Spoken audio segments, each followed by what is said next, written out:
دل کی گہرائیوں سے سچائی اور ریالٹی کے ساتھ اگر آپ لوگوں نے اس بات کو ایکسیپٹ کر لیا نا کہ اللہ کے خزانوں کی جو ٹاپ لیول کی چیز ہے ہدایت، وہ اللہ رب العزت نے آپ کو بن مانگے دی ہوئی ہے. جس دن تمہیں اس بات کا احساس ہو گیا اس دن تمہارا دل خود ہی کہے گا کہ مجھے اللہ کی عبادت کرنی ہے. پھر چاہے میرا کوئی گلا کاٹے، ہاتھ کاٹے، پاؤں کاٹے، I don't damn care about these things. لیکن ابھی ہم نشوں میں ہیں.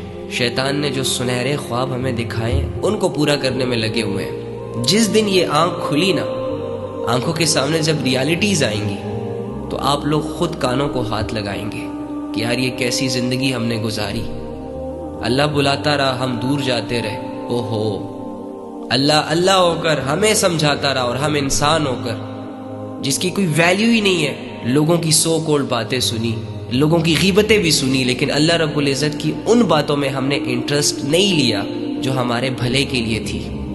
ہائے ہیلو کیسے ہو، کہاں ہو، ان باتوں کا تو جواب دے دیا، لیکن اللہ رب العزت کی اس بات کا کبھی بھی آنسر نہ کیا، نہ بائی ایکشنز، نہ بائی تھاٹس، نہ بائی فیلنگز. اللہ کہتے ہیں الذی خلق الموت والحیات لیبلوکم ایکم احسن عملا.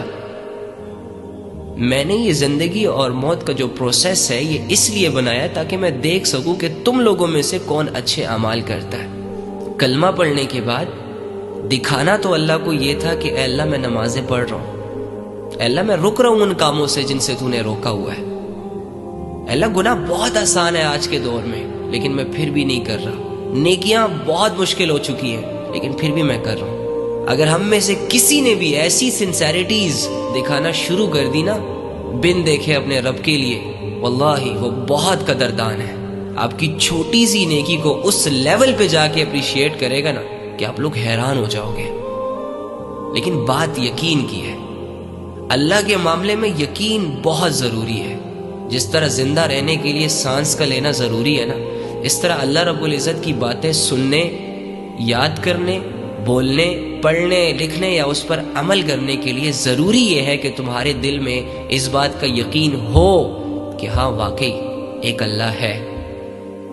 جب تک ہم لوگ اللہ رب العزت کے فیصلوں پر راضی رہنا نہیں سیکھیں گے نا تب تک ہم اسی طرح بے غیرتیوں کے کام کریں گے اور شیطان گندے سے گندے گناہ کو بھی ہماری نظروں کے سامنے مزین کرے گا، اٹریکٹیو کرے گا. اور ایک لیول ایسا آئے گا کہ باوجود اس کے کہ ہمیں پتا ہوگا کہ یہ گناہ ہے، قرآن میں صاف منع ہے. اللہ رب العزت میرے ساتھ ہے، مجھے دیکھ رہا ہے، میرا ضمیر مجھے اندر سے آواز دے رہا ہوگا کہ نہ کر اپنی آخرت برباد. لیکن میں گناہوں کو لے کر اتنا پاگل ہو چکا ہوں گا کہ نہ مجھے میرے ضمیر کی آواز سنائی دے گی، نہ مجھے میرے اللہ کا دھیان رہے گا، اور نہ ہی مجھے اس بات کا احساس ہوگا کہ میں نبی صلی اللہ علیہ وآلہ وسلم کا ایک امتی ہوں جو آج سے 1400 سال پہلے میرے لیے رو رہا تھا، میرے لیے اللہ سے دعائیں مانگ رہا تھا اور قیامت کے دن میری شفاعت کرے گا. اب مردہ دلوں کو یہ باتیں سمجھ تو نہیں آتی نا. اس وقت وہ 2-4 سیکنڈ کی لذت ہی انسان کی پوری دنیا بن جایا کرتی ہے.